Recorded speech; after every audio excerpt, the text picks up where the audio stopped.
question of who's right or wrong. It's a question well, one must be. that the negotiations that the trade unionists involved in negotiation would argue the government is not negotiating in good faith. It's determined to make ordinary people pay for bailing out the bankers.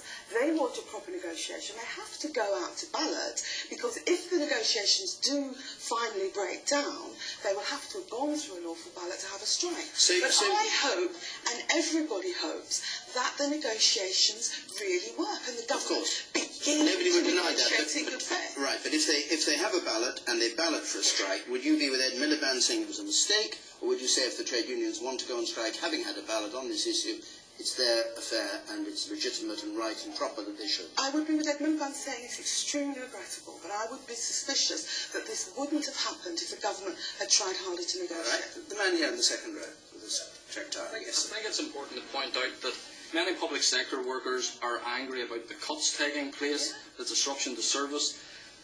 As a teacher, 5-10 years ago, I would never have considered striking, and would have been wholeheartedly against strikes.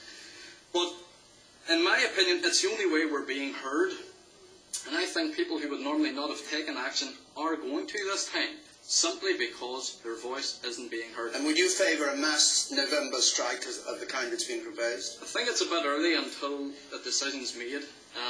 But if the government, and I think what Owen is saying is totally wrong, one day of action, the impact that will have on the economy is minuscule compared to the impact that the current economic strategy is having by putting public sector workers out of work who can no longer contribute to the economy. So what would it achieve?